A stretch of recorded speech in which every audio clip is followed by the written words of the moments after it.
नमस्कार, मैं हूं शुभम शंकधर। आप देख रहे हैं मनी 9 और समय हो गया है आपके favourite evening show money central का। मेरे साथ स्टूडियो में मनी 9 के एडिटर अंशुमान तिवारी जी जुड़ गए हैं। सर, बहुत स्वागत है आपका। और आज की सबसे बड़ी खबर क्या है सर? मनी सेंट्रल के सभी दर्शकों का स्वागत है। और आज शुभम का बर्थडे है, जन्मदिन है, तो हमारी तरफ से, हमारी पूरी कैमरा टीम की तरफ से इनको बधाई। आज की सबसे बड़ी खबर गेहूं निर्यात पर है। क्या गेहूं का निर्यात भारत को भारी पड़ सकता है? हम इसकी परतें खोलकर समझने की कोशिश करेंगे कि गेहूं के निर्यात की पूरी गणित क्या है और क्यों भारत के भीतर, सरकार के भीतर इसे लेकर एक किस्म की दुविधा दिखाई दे रही है। बिल्कुल, तो परतें खुलेंगी गेहूं के निर्यात को लेकर। और कौन सी बड़ी खबरें होंगी देख लेते हैं ऑन द शो में। तो आज सबसे पहले चर्चा रोज की तरह शुरू होगी रूस से। रूस के डिफॉल्ट का क्या होगा दुनिया भर पर असर? कितना सुरक्षित है आपका आधार कार्ड? ये एक इंपॉर्टेंट खबर होगी आज के शो में। क्या बढ़ने वाले हैं खाद के दाम? कहीं हम ना बढ़ा लें अपनी मुश्किलें। लो, बढ़ गई ईएमआई, महंगा हो गया कर्ज। जी हाँ, ईएमआई भी बढ़ गई और कर्ज भी महंगा हो गया। इसके पुख्ता संकेत हैं। और चलते चलते बात करेंगे रुपए की, क्योंकि रुपए का दम निकलता जा रहा है। लेकिन शुरुआत रोज की तरह रूस से। रूस के डिफॉल्ट की खबरें अब तेजी से बढ़ रही हैं। खतरा लगातार बढ़ रहा है, या कहिए कि अब रूस डिफॉल्ट कर गया है, क्योंकि रेटिंग एजेंसी मूडीज का कहना है कि रूस ने डॉलर बॉन्ड का पेमेंट रूबल में किया है। तकनीकी तौर पर अगर आप इसे देखें तो ये एक तरीके का डिफॉल्ट है, ये उसी कैटेगरी में आता है। अब सवाल ये है कि रूस जैसी बड़ी इकोनॉमी, बड़ी अर्थव्यवस्था अगर डिफॉल्ट करती है तो इसका दुनिया की अन्य अर्थव्यवस्थाओं पर क्या असर पड़ेगा? सर, क्या ये कह सकते हैं कि स्विफ्ट से बाहर होना या जो रूस पर प्रतिबंध लगाए गए थे उनका असली असर अब देखने को मिल रहा है? हाँ शुभम, उनका असली असर देखने को मिल रहा है। और रूस का डिफॉल्ट दुनिया के डिफॉल्ट के अभी तक के सारे इतिहास में पहला डिफॉल्ट हम किसी कंट्री का 1885 में देखते हैं, 1885 में जब स्पेन डिफॉल्ट हुआ था, तब से लेकर आज तक दुनिया का सबसे अनोखा डिफॉल्ट होने वाला है। पहली बात तो शुभम ने जिस खबर की तरफ संकेत दिया, मूडीज ने यह कहा है कि पेमेंट डॉलर में होना था, रूबल में किया गया है, इसलिए ये डिफॉल्ट माना जाएगा तकनीकी तौर पर, क्योंकि वो बॉन्ड ही डॉलर डिनोमिनेटेड बॉन्ड थे और जिस करेंसी में आप कर्ज लेते हैं उसी करेंसी में उसे चुकाना होता है। ये है। दूसरी महत्वपूर्ण बात यह है कि जो क्रेडिट डेरिवेटिव्स कमेटी है दुनिया की, उसने रशियन रेलवे को डिफॉल्ट डिक्लेयर कर दिया है। रशियन रेलवे अपने एक बॉन्ड के पेमेंट में डिफॉल्ट कर गई है। 10 दिन का, ये ब्लूमबर्ग की खबर है, रशियन रेलवे को बॉन्ड के पेमेंट के लिए 10 दिन का जो ग्रेस पीरियड मिला था वो खत्म हो गया है। अब यहां दुविधा शुभम सबसे बड़ी ये है कि रूस का डिफॉल्ट अर्जेंटीना, ग्रीस या श्रीलंका का जो आने वाला डिफॉल्ट है इसकी तुलना में बिल्कुल अलग साबित होने वाला है। और इस डिफॉल्ट की जिम्मेदारी कौन लेगा और इस पर लंबी लीगल बैटल और खींचतान होने वाली है, ये अंतर्राष्ट्रीय बाजारों में दिख रहा है। ये डिफॉल्ट रूस का सैंक्शंस के कारण आया है और सैंक्शंस के कारण शायद दुनिया की पहली अर्थव्यवस्था जो डिफॉल्ट होने जा रही है, अंतर्राष्ट्रीय प्रतिबंधों के कारण डिफॉल्ट होने जा रही है। ऐसी परिस्थिति में जब रूस का विदेशी मुद्रा भंडार फ्रीज है और वो उसका भुगतान नहीं कर पा रहा है, तो दुनिया के देश या दुनिया के जो कर्ज देने वाले लोग हैं जिन्होंने रूस के बॉन्ड्स में निवेश कर रखा है, अगर उन्हें समय पर भुगतान नहीं मिला, जो मिलने की संभावना अब ना के बराबर दिखाई दे रही है, तो वो अगला रिकोर्स क्या लेंगे, अगला रास्ता वो क्या निकालेंगे? वो वसूली किससे करेंगे? वो वसूली रूस से करेंगे या वो दुनिया के उन देशों से करेंगे जिन्होंने रूस पर प्रतिबंध लगाए और उसके कारण रूस के कर्ज की अदायगी नहीं की जा रही?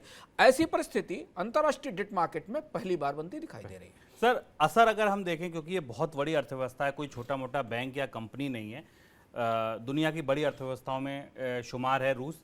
अगर रूस डिफॉल्ट करता है तो और इकोनॉमी जो इससे जुड़े हैं, किसी ना किसी तरीके व्यापारिक संबंध हैं या बैंकिंग रिलेशंस हैं, उन पर क्या असर देखने को मिलेगा? पूरी दुनिया के बाजारों पर इसका असर होगा, क्योंकि रूस के डिफॉल्ट का मतलब ये हुआ कि रूस की जो एसेट्स हैं वो बाद में सेल के लिए आएंगी।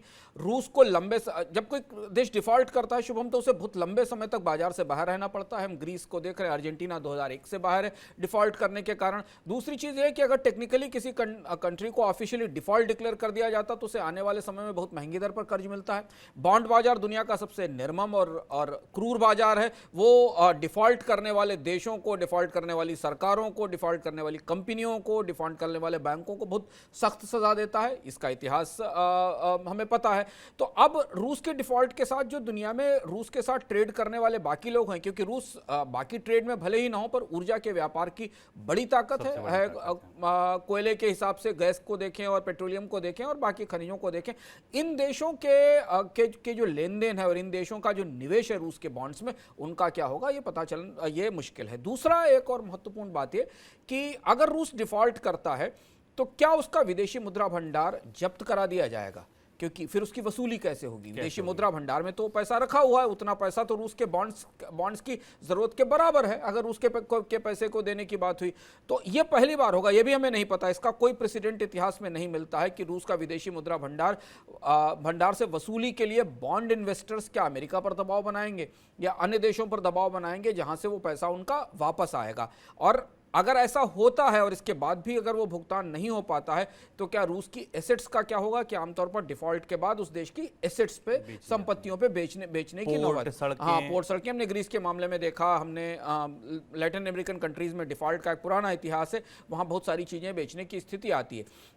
ये एक बड़ी विशिष्ट परिस्थिति है और दुनिया के बाजारों में इसे लेकर काफ़ी गहमागहमी है और काफ़ी सवाल हैं। ये घटनाक्रम अगले 15 दिन में 20 दिन में और स्पष्ट होकर सामने आएगा जब कुछ और बड़े बॉन्ड्स का भुगतान रूस को करना होगा और जिसके लिए रूस के पास विदेशी मुद्रा उपलब्ध नहीं होगी। बिल्कुल, और ये असर केवल रूस तक नहीं होगा, रूस के डिफॉल्ट का असर निश्चित तौर पर उन तमाम अर्थव्यवस्थाओं पर पड़ेगा जो प्रत्यक्ष या अप्रत्यक्ष रूप से रूस के साथ जुड़ी हैं। चलिए अब दूसरी और बड़ी खबर की ओर बढ़ते हैं। आधार की सुरक्षा पर सवाल नए नहीं है, ये लड़ाई संसद से अदालतों तक लड़ी जा चुकी है, लेकिन अब देश के ऑडिटर कैग ने UIDAI के कामकाज की समीक्षा की और इसकी खामियों को और इनको दुरुस्त करने के लिए क्या सिफारिशें हैं उसको देने वाली 108 पन्नों की रिपोर्ट सौंपी है। रिपोर्ट में क्या कहा गया है, सबसे पहले ये समझते हैं। तो रिपोर्ट में ये कहा गया है कि दुनिया के सबसे बड़े बायोमेट्रिक डेटा का संग्रह UIDAI कर रहा है, लेकिन इसकी कोई नीति अभी तक उसके पास नहीं है। दूसरा बड़ा सवाल जो है वो ये है कि डाक के जरिए आधार कार्ड को पते पर पहुंचाने की व्यवस्था में त्रुटि है। बहुत सारे आधार कार्ड डाक से पहुंचते नहीं है, वापस हो जाते हैं। मुझे लगता नहीं कि किसी ने को अब तक, कम से कम मुझे तो नहीं मिला कि डाक से आपके घर आपका आधार कार्ड पहुंचा हो। तीसरी बात, UIDAI कह रहा है कि 2019 मार्च में बिना शुल्क के बैंकों को और टेलीकॉम को आधार का पूरा डेटा दे दिया गया। UIDAI चाहता तो सरकार के लिए इससे कुछ राजस्व ला सकता था, जो नहीं लाया गया। ये तीसरा बड़ा सवाल उठाया। चौथा बड़ा सवाल कि UIDAI ने कई एजेंसियों के साथ अनुबंध कर बायोमेट्रिक डेटा को या सेवा को देने के लिए अनुबंध किए, लेकिन ये सेवाएं बहुत खराब स्तरहीन थी। चौथी बड़ी बात यह की गई है कि निरस्त जो डेटा हो गया है, निरस्त जो आधार हो गए हैं, वो डेटा अभी भी सिस्टम में मौजूद है। इसको हटाने की, छानने की, बीनने की, दूर करने की कोई व्यवस्था UIDAI के पास नहीं है। बाल आधार, जो बच्चों के आधार हैं, उसको लेकर यह कहा गया है कि इस पर भी बहुत स्पष्ट नियम नहीं है और ये भी बहुत अच्छे तरीके से काम नहीं कर पा रहा है।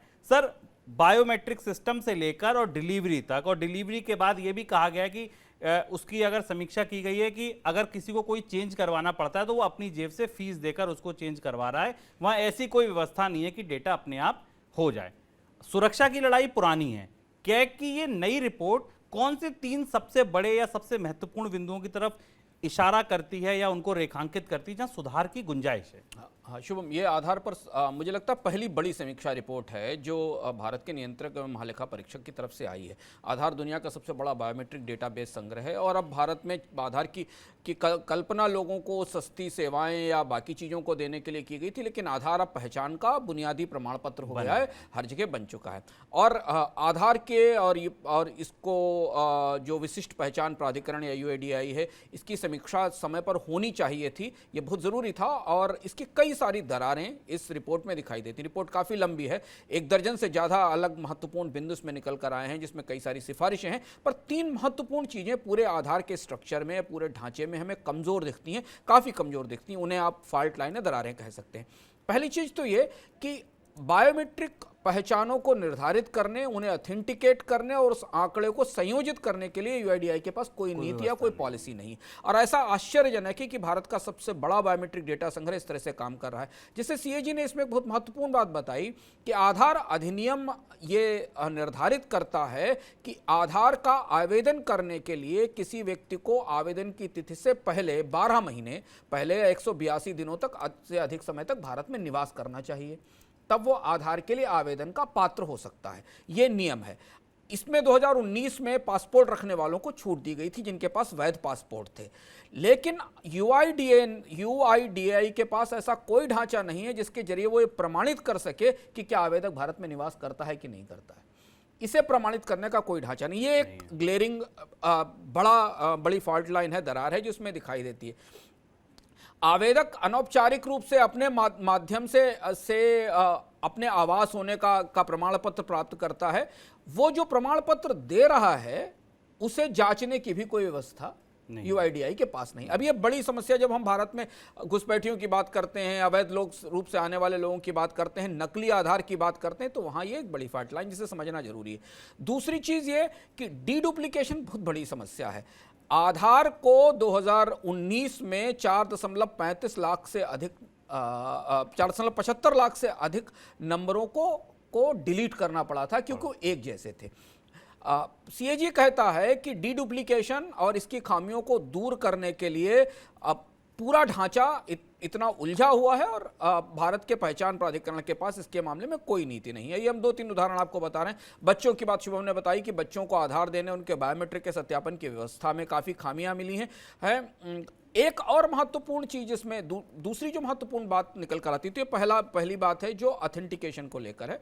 दूसरी महत्वपूर्ण बात ये कि आधार की व्यवस्था को सपोर्ट करने वाली जो प्राइवेट एजेंसियां हैं या जो सरकारी एजेंसियां हैं जो आधार के सत्यापन, प्रमाणन उन्हें जारी करने की व्यवस्थाएं करती हैं, उनके स्तर पर गुणवत्ता नियंत्रण कर उनके ढांचे को, उनके सिस्टम को जांचने की कोई नीति और कोई व्यवस्था उपलब्ध नहीं है। और इस पर सीएजी ने बहुत विस्तार से अपनी सिफारिशें दी और एनालिसिस की, जिसको बताने के लिए हमारे पास इस कार्यक्रम में इतना लंबा समय नहीं है।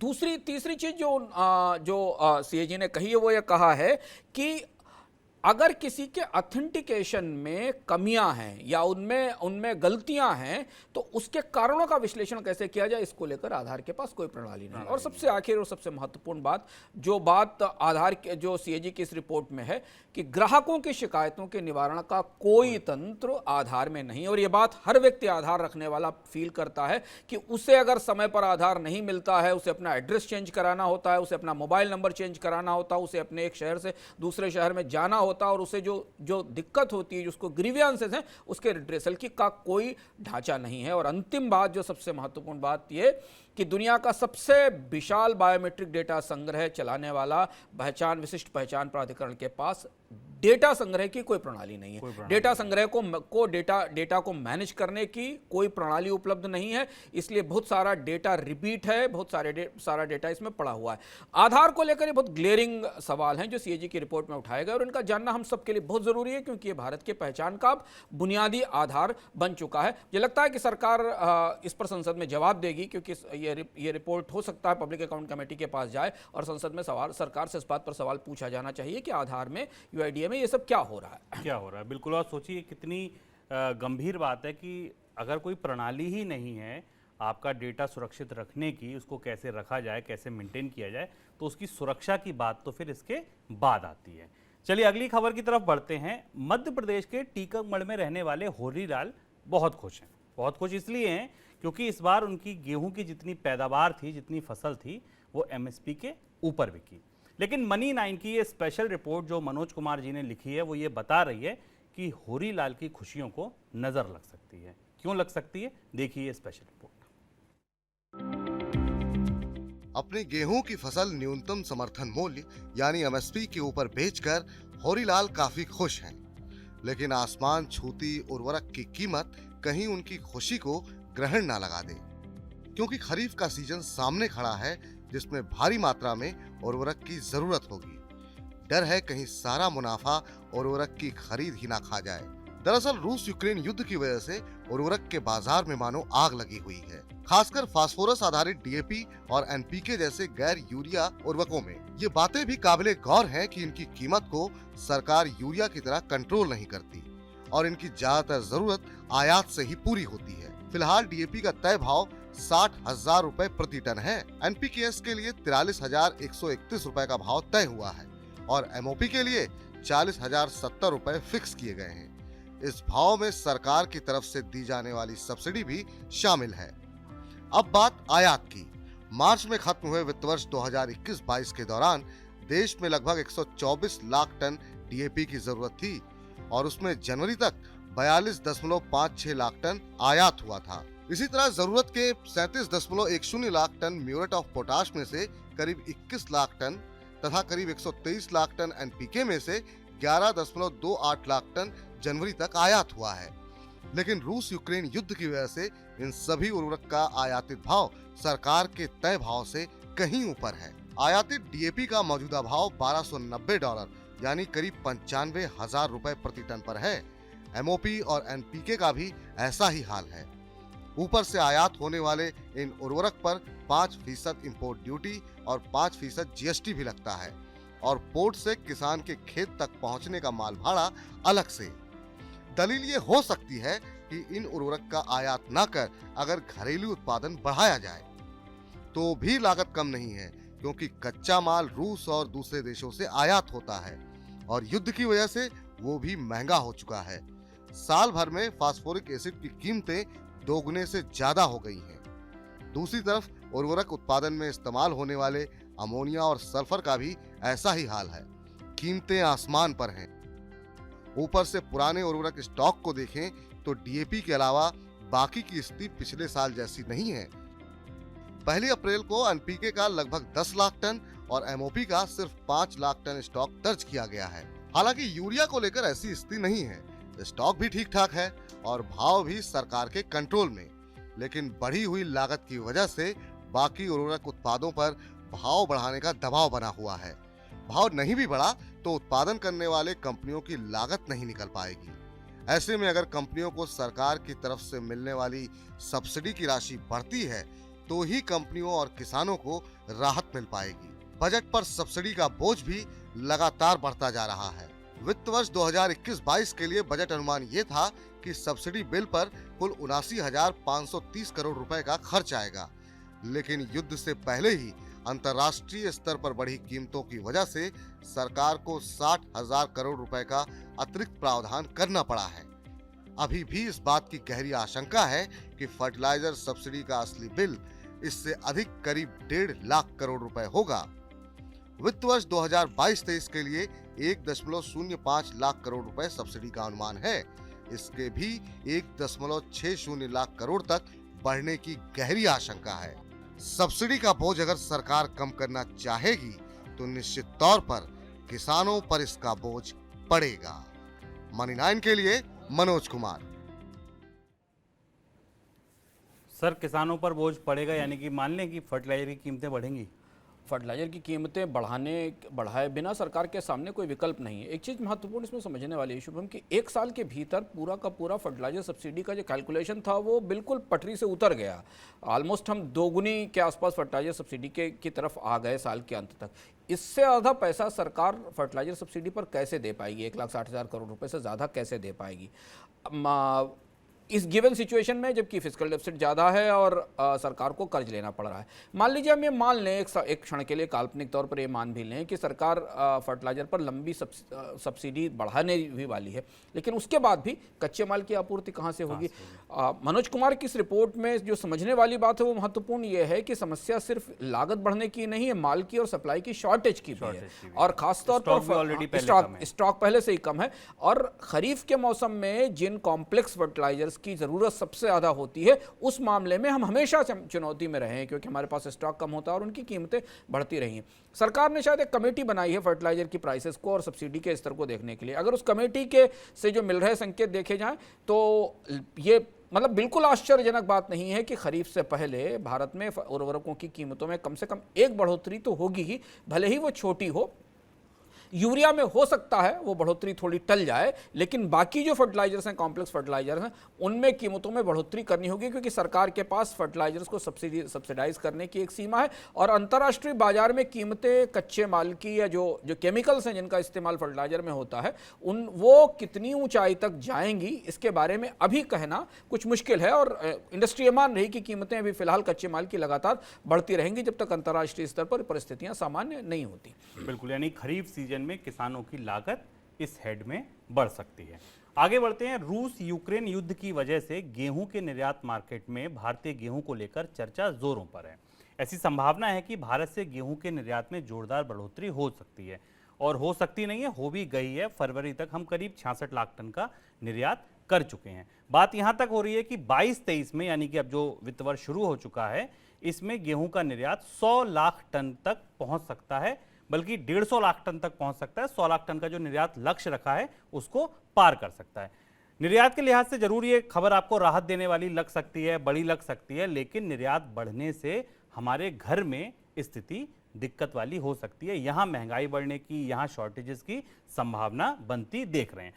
अब आप ऐसे समझिए, हम निर्यात कब करते हैं? जब हम प्रोडक्शन ज्यादा कर रहे हो, हमारी खपत के बाद, और कुछ सेंट्रल पूल में, यानी कि खराब दिनों के लिए हम जो बचत करते हैं वहां अगर ठीक ठाक स्टॉक हो, तब उसके बाद जो बचता है वो हम निर्यात कर सकते हैं। अब मैं सबसे पहले आपको आंकड़े बताता हूं, हम उत्पादन कितना कर रहे हैं। 20-21 में हमने 10 करोड़ टन का उत्पादन किया था, सामने ग्राफिक्स आपके, और देखिए 21-22 में 11.13 करोड़ टन का उत्पादन हुआ। मोटी फिगर लेके चलिए, 11 करोड़ टन हमने पैदा किया। अब इसमें से हमने खपत कितनी कर ली? दूसरा नंबर खपत का, 11 करोड़ टन में से 10.79 करोड़ टन, यानी कि लगभग 11 करोड़ टन ही देख लीजिए आपकी खपत है। यानी कि हम जितना उत्पादन कर रहे हैं, लगभग मोर और लेस उतना ही खपत कर ले रहे हैं। ये खपत क्यों, उत्पादन घट भी गया है, जितना अनुमान था उससे 10% उत्पादन हीट वेव की वजह से घटने का अनुमान है। अब बात आई कि भैया सेंट्रल पूल में कितना रखा है, तो सेंट्रल पूल का जो नियम है वो ये है कि 40 लाख टन गेहूं होना चाहिए। यहां स्थिति थोड़ी सी ठीक ठाक है, 190 लाख टन अभी रखा है। हालांकि यहां भी एक चुनौती वाली बात यह है कि ये स्टॉक 3 साल में सबसे कम है। आंकड़े आपके सामने हैं। सर, अब मैं यहां से अपनी बात शुरू करता हूं। उत्पादन के बराबर कंजम्पशन है, केंद्रीय पूल का स्टॉक थोड़ा ज्यादा है, शायद यही सरकार को यह बल दे रहा है कि निर्यात किया जा सके। क्या निर्यात के बाजार में हमारा निर्यात करना हमारी अपनी मुश्किलें तो नहीं बढ़ाएगा? और इससे पहले बड़ा सवाल कि दुनिया में ये किसी विवाद को खड़ा नहीं कर देगा? पहले हम इस बात को लेते हैं कि क्या भारत निर्यात कर पाएगा और इस निर्यात पर दुनिया में सवाल उठेंगे कि नहीं उठेंगे। उसके बाद हम इस पर आते हैं कि क्या ये निर्यात भारत के बाजार के लिए कितना असर करेगा, और वो बहुत महत्वपूर्ण है क्योंकि उसके आंकड़े भी हमें चौंकाने वाले हैं। गेहूं के बाजार में उत्पादन का, मांग का, खपत का और केंद्र सरकार के बफर स्टॉक्स में जितना में गेहूं मौजूद है उसका हिसाब शुभम ने आपको समझा दिया इस ग्राफिक में। भारत ये समझना जरूरी है कि भारत में जो बफर नॉर्म है, यानी खाद्य सुरक्षा के लिए जितने गेहूं की जरूरत है, भारत का स्टॉक उससे काफी ज्यादा है, ये जानना जरूरी है। सबसे महत्वपूर्ण चीज है, जहां सबसे बड़ा सवाल उठ रहा है सरकार के भीतर और सरकार के अंदर, लोग इस बात पर सरकार को सलाह दे रहे हैं कि भारत जितना भी अनाज खरीदता है सेंट्रल पूल में, वो खाद्य सुरक्षा के लिए खरीदता है। दुनिया के देशों में और WTO में भारत ने अपने लिए एक स्पेशल प्रिविलेज लिया था, क्योंकि बड़ी आबादी है और उसे सस्ते अनाज की ज़रूरत है, तो सब्सिडी पर, उसकी कैरिंग कॉस्ट पर, उसकी इकोनॉमिक कॉस्ट पर सरकार पैसा खर्च करती है। FCI सारा का सारा अनाज खरीदती है, उसके लिए उसे बैंकों से कर्ज मिलता है और उसे सस्ती दर पर घाटे पर, नुकसान पर लोगों को खाद्य सुरक्षा के लिए बांटा जाता है। अगर ये अनाज, जिसकी चर्चा चल रही है कि सेंट्रल पूल से निर्यात करने की बात चल रही है, अगर ये अनाज सरकार निर्यात करती है तो इस पर अंतर्राष्ट्रीय बाजार में सवाल जरूर उठेंगे, क्योंकि ये माना जाएगा कि सरकार ने खाद्य सुरक्षा के नाम पर जो अनाज खरीदा था उसे अंतर्राष्ट्रीय बाजार में वो बेचकर प्रतिस्पर्धा को बिगाड़ रही है। तो एक चीज तो बड़ी स्पष्ट से दिखाई देती है शुभम, कि सेंट्रल पूल से अनाज निर्यात करने की गुंजाइश या संभावना नहीं दिखती कानूनी तौर तरीकों से। हालांकि सरकार के भीतर से उत्साही आवाजें ऐसी आ रही हैं कि सेंट्रल पूल में 189 लाख टन का अनाज पड़ा हुआ है और इसका हम इस्तेमाल करके इसे निर्यात कर सकते हैं। पर क्या WTO के नियमों के तहत सरकारी अनाज का निर्यात कर पाएगी? क्या दुनिया के देश इस पर आपत्ति नहीं करेंगे? क्या यह खाद्य सुरक्षा के लिए खरीदे गए अनाज के निर्यात की इजाजत अंतर्राष्ट्रीय व्यापार के संधियां देती हैं? इस पर सरकार ने अभी कोई चीज स्पष्ट नहीं की है। तो पहला तो मुद्दा यह हुआ जहां हम सेंट्रल पूल की बात करते हैं। अब हम दूसरे सवाल पर आते हैं, जो बाजार का सवाल है। बाजार का सवाल सर यही है कि क्या निर्यात वाकई संभव है? इससे समस्या नहीं बढ़ेगी, क्योंकि महंगाई अगर आप देखें, आज ही होल सेल प्राइस इंडेक्स का नंबर आया, 15% पे है थोक महंगाई। रिटेल इन्फ्लेशन हमने देखा वो भी 7%। RBI का जो एक राहत वाला है या सुकून वाला उनका जो दायरा है उससे ऊपर निकल चुकी है। क्या ये निर्यात वाकई संभव है? शुभम, मोटा हिसाब माने कि अगर हमारे पास 107 मीट्रिक टन के आसपास, मिलियन टन के आसपास का प्रोडक्शन है और 97 से 100 मिलियन टन के आसपास की खपत है, तो भारत के पास 10 मिलियन टन के आसपास का सरप्लस बनता है। 8 से 9-10 मिलियन टन का सरप्लस बनता है। यही वो सरप्लस है जिस सरप्लस को आप अपने लिए रोक सकते हैं, लोग अपने निजी भंडारों में रख सकते हैं या इसे निर्यात कर सकते हैं। केवल इतना ही गैप है। तो भारत कोई दुनिया का बहुत बड़ा गेहूं उत्पादक नहीं है जिसके पास बहुत ज्यादा सरप्लस में गेहूं मौजूद हो। पहली चीज है। दूसरी चीज है कि जिस महंगाई के आंकड़े का आपने जिक्र किया, उस महंगाई के आंकड़े को जब हम खोल के भीतर देखते हैं तो हमें व्हीट की इन्फ्लेशन 14% दिखाई देती है। 14% पर गेहूं की महंगाई, और गेहूं की महंगाई बहुत सेंसिटिव महंगाई है पूरी दुनिया के लिए और भारत के लिए तो बहुत ज्यादा महंगाई है। तो मान लें कि भारत सरकार मुक्त हाथ से लाइसेंस जारी करती है गेहूं के निर्यात का, जैसे उसने इजिप्ट से बात की है और अभी हम जनवरी तक काफी बड़ा निर्यात कर चुके हैं, और उस निर्यात का ही नतीजा है कि इस साल एमएसपी पर गेहूं की खरीदारी नहीं हो पा रही है क्योंकि बाजार में गेहूं की कीमतें बढ़ी हुई हैं। किसानों के नजरिए से अगर आप देखें तो ये अच्छी खबर है क्योंकि किसान पहली बार गेहूं की कीमतों में बढ़ोतरी देख रहा है, उसका लाभ उसे मिलेगा। लेकिन दूसरी तरफ, जैसा हमने पहले भी गेहूं के निर्यात के संदर्भ में मनी सेंट्रल में लगातार कहा है कि दूसरी खिड़की इसकी भयानक खाद्य महंगाई की तरफ खुलती है। अब अगर मान लीजिए दो हाइपोथेटिकल या दो काल्पनिक परिस्थितियां हैं, सरकार अगर सेंट्रल पूल से अनाज का निर्यात करती है और इस पर दुनिया के देशों को सहमत करा लेती है, तो सेंट्रल पूल की कमी बाजार के में रिफ्लेक्ट होगी। सरकार का अनाज भंडार कम होगा तो बाजार में कीमतें और ज्यादा बढ़ेंगी। पहली परिस्थिति है और उसका असर हमको व्हीट के प्राइसेस में बाजार में दिख रहा है। दूसरी महत्वपूर्ण चीज ये कि सामान्य से अधिक निर्यात अगर गेहूं का होगा, सामान्य व्यवस्था से अधिक निर्यात होगा और भारत के पास सरप्लस लिमिटेड होगा, तो हमें उसकी कीमतों में बढ़ोतरी दिखेगी। क्या वो दिखने लगी है? अभी सेंट्रल पूल का गेहूं नहीं गया है, अभी वही गेहूं गया जो बाजार में सरप्लस तौर पर उपलब्ध है। और इसलिए शुभम, पहली बार हम रबी की हार्वेस्टिंग या रबी की फसल की आवक के सीजन में रबी की फसलों की कीमतों में बढ़ोतरी देख रहे हैं, जो सामान्य नहीं है क्योंकि जब नई क्रॉप आने वाली होती है तब बाजार में आमतौर पर कीमतें कम होती हैं। तो भारत की फूड इकोनॉमी या भारत की गेहूं अर्थव्यवस्था इतनी मजबूत और इतना बड़ा सरप्लस पैदा नहीं करती कि आप अपने आप महंगाई को थाम कर रखते हुए गेहूं को निर्यात कर सकें। और इसलिए जिस दिन से भारत में गेहूं निर्यात की बात शुरू हुई, होलसेल इंडेक्स में और खुदरा महंगाई में आप गेहूं और गेहूं से जुड़ी हुई चीजों की कीमतों में बढ़ोतरी लगातार देख सकते हैं। और गेहूं अकेले फूड सिक्योरिटी के लिए जरूरी नहीं है। भारत में गेहूं के आधार पर बहुत सारे प्रोसेस्ड फूड के उद्योग हैं जिन्हें गेहूं की जरूरत है। तो इसका जो कैस्केडिंग इफेक्ट होता है वो हमें बाकी चीजों की कीमतों में दिखाई देता है। तो खतरा है ये, निर्यात से ज्यादा खतरा यह है कि गेहूं का निर्यात में अति उत्साह हमें महंगाई में, खाद्य महंगाई की तरफ धकेल सकता है, खाद्य महंगाई में फंसा सकता है। बिल्कुल। और अंशुमान जी की बात को ही अगर मैं डिकोड करूं आपके और अपने कंजम्पशन में, तो जो 400 ग्राम की ब्रेड 40-45 रुपए की मिल रही है वो शायद इसी महंगाई की वजह से मिल रही है। सर, दूसरी फसलें गेहूं के अलावा भी अगर हम देखें तो और फसलों के दाम भी लगातार बढ़ रहे हैं, ये कितनी बड़ी चिंता है महंगाई के मोर्चे पर? जैसे शुभम, मस्टर्ड ले लीजिए, सरसों की कीमत ले लीजिए। सरसों का आंकड़ा मैं देख रहा था, सरसों की कीमत बाजार इस समय जो मंडी में करीब 6800 रुपये पर, राजस्थान की जो भरतपुर मंडी उसका रेट 6800 रुपये पर क्विंटल का है, जबकि एमएसपी करीब 5050 रुपये पर क्विंटल का है। सीहोर की मंडी में गेहूं की कीमत एमएसपी से ज़्यादा है।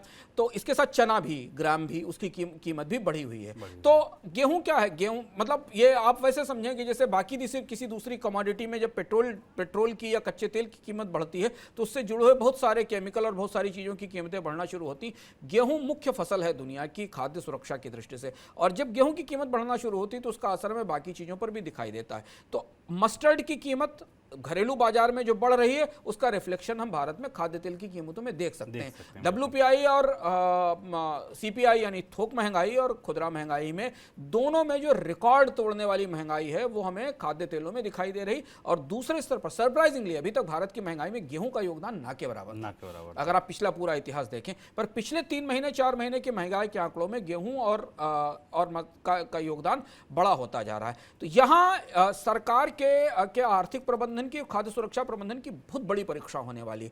आप निर्यात का लाभ उठाकर बेहतर विदेशी मुद्रा अर्जित करना चाहते हैं या भारतीय बाजार में लोगों को महंगाई से बचाना चाहते हैं? क्योंकि महंगाई सरकार के नियंत्रण में नहीं है और वो दिख रही है कि निर्यात तो केवल 60 लाख टन के आसपास का हुआ है, लेकिन कीमतों में बढ़ोतरी गेहूं की उसकी तुलना में कहीं ज़्यादा है, जो लोगों के जेब में चुभेगी, और खासतौर से सबसे निचले तबके के लोगों के लिए, जिनके लिए गेहूं के अलावा और भोजन का कोई विकल्प नहीं है। तो ये समझना होगा कि सरकार इसके बीच में संतुलन कैसे स्थापित करती है, और इस पर हमारी निगाह बराबर बनी रहेगी गेहूं के निर्यात से जुड़ी हुई चीज़ों पर और गेहूं से जुड़ी हुई महंगाई पर। बिल्कुल। तो अब आप अगर निर्यात की बड़ी बड़ी खबरें पढ़ें तो उसके साथ साथ महंगाई का आंकड़ा भी देखना मत भूलिएगा, क्योंकि इन दोनों में सीधा रिश्ता है। सर, आज WPI का आंकड़ा आया है, 15% के आसपास की इन्फ्लेशन थोक बाजार में पहुंच गई है।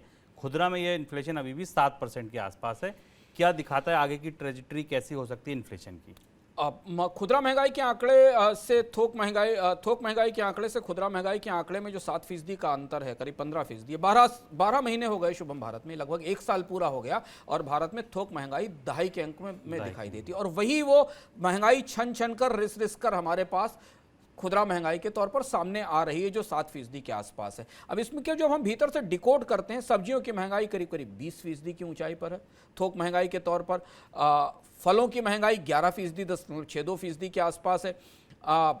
पेट्रोल डीजल की महंगाई तो खैर बहुत ज़्यादा है ही। वीट की महंगाई का हमने जिक्र किया कि 14% के आसपास है। जो बाकी कमोडिटीज़ हैं, खासतौर से क्रूड पेट्रोलियम की महंगाई तो करीब पेट्रोलियम नेचुरल गैस की महंगाई तो करीब 60% के ऊपर निकल गई है। अब ये महंगाई, थोक महंगाई, हमेशा 1 या 2 महीने के अंतराल के साथ, लैग के साथ खुदरा महंगाई में ट्रांसफर होती है।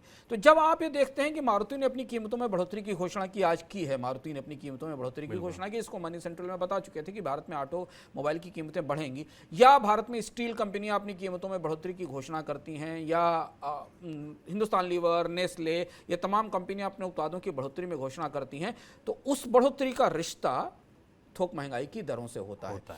और वो पूरी महंगाई अभी ट्रांसफर नहीं कर रही है। अगर उनके लिए कच्चे माल की लागत या प्रोड्यूसर्स की लागत 14% बढ़ी है, तो उस हिसाब से वो केवल 7% ही पास ऑन कर रही है। ये 7% आगे हमारे पास बढ़कर आएगी। ये हमें थोक महंगाई का आंकड़ा बताता है। और बिल्कुल, जब जब महंगाई बढ़ने की बात होती है, तब तब कर्ज महंगे होने की भी बात होने लगती है। अगर आप इस बात से अभी भी राहत में हैं कि RBI ने नीतिगत दरों को नहीं बढ़ाया है और आपकी EMI पर और आपके कर्ज महंगे होने पर इसका असर नहीं पड़ेगा, तो सचेत हो जाइए, क्योंकि अब ऐसा नहीं है। बैंकों ने अपने स्तर पर कर्ज महंगा करना शुरू कर दिया है। देश के सबसे बड़े bank state bank of India ने MCLR में 10 बेसिस पॉइंट की बढ़ोतरी की है। बढ़ी हुई दरें 15 अप्रैल से लागू हो चुकी हैं, यानी कि अब अगर आप स्टेट बैंक से car loan, home loan, personal loan लेने जाएंगे, तो 10 दिन पहले आपको जो बैंक का एजेंट या बैंक का मैनेजर बता रहे थे, वो अब उससे बढ़ा हुआ दर आपको बताएंगे। इससे पहले बैंक ऑफ बड़ौदा ने MCLR में 5 बेसिस पॉइंट की बढ़ोतरी की थी। सर, RBI की ओर से भी अब ब्याज दरें जल्दी बढ़ाने का कोई संकेत मिलेगा? RBI का रेपो रेट, मुझे लगता है बाजार का जो इन्वायरमेंट है उसमें एक तरह से इनफेक्टिव दिख रहा है। अगर हम आप ध्यान से देखें, भारत का जो सबसे बड़ा सरकारी बैंक है, जिसका सबसे बड़ा बाजार में हिस्सा है, उसने 10% MCLR बढ़ा दी।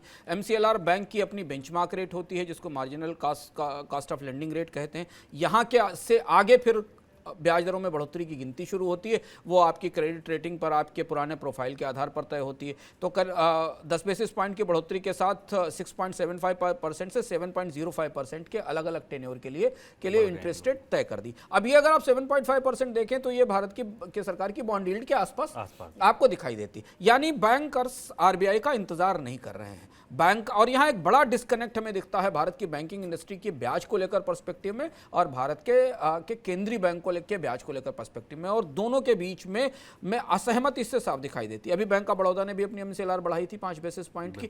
तो अब रिजर्व बैंक को शायद ज्यादा दबाव होगा, ज्यादा तेजी से ब्याज दरें बढ़ाने का। तो जो लोग एक्सपेक्ट कर रहे थे बाजार में कि 25-25 बेसिस पॉइंट की कुछ बढ़ोतरी आएगी, यह परिस्थिति देखते हुए देश के सबसे बड़े बैंक जो सबसे ज्यादा कर्ज देते हैं, वो अगर अपनी ब्याज दरें बढ़ा रहे हैं, तो रिजर्व बैंक पर दबाव होगा कि 25 बेसिस पॉइंट से ज्यादा की बढ़ोतरी करे। और एक चीज और यहां समझना जरूरी है कि MCLR बढ़ने के साथ आपके होम लोन की और बाकी चीज़ों की EMI में भी बढ़ोतरी होगी, क्योंकि इसके बाद ब्याज दरें और अलग अलग टेन्योर में अलग अलग तरीके के रिस्क प्रोफाइल के लिए बढ़ेंगी। तो क्या शुभम, हम अगले 6 महीने के भीतर एवरेज भारत में जो थोड़े से कमजोर क्रेडिट प्रोफाइल वाले लोग हैं, उनके लिए डबल डिजिट में लोन रेट देखेंगे 10%, 11% की लोन के ब्याज दरों का दिन वापस लौटेगा, खासतौर से उन लोगों के लिए जिनकी क्रेडिट प्रोफाइल अच्छी नहीं। और अगर ऐसा होने वाला है, तो ये बहुत लंबे समय के बाद भारत में होगा। बिल्कुल, और इसका सबसे ज़्यादा नुकसान वाकई जिनका जिक्र अंशुमान जी ने किया, जो कर्ज लेने की कतार में सबसे पीछे खड़े होते हैं, जिनका क्रेडिट प्रोफाइल सबसे कमज़ोर होता है, जिनके पास मॉर्गेज रखने को कुछ नहीं होता है, जो लोनेबल नहीं होते हैं, उन पर सबसे ज़्यादा इसकी मार पड़ती है, क्योंकि उनको जिन दरों पर कर्ज लेना पड़ता है वो आम उपभोक्ता की दर से कम दोगुनी होती है।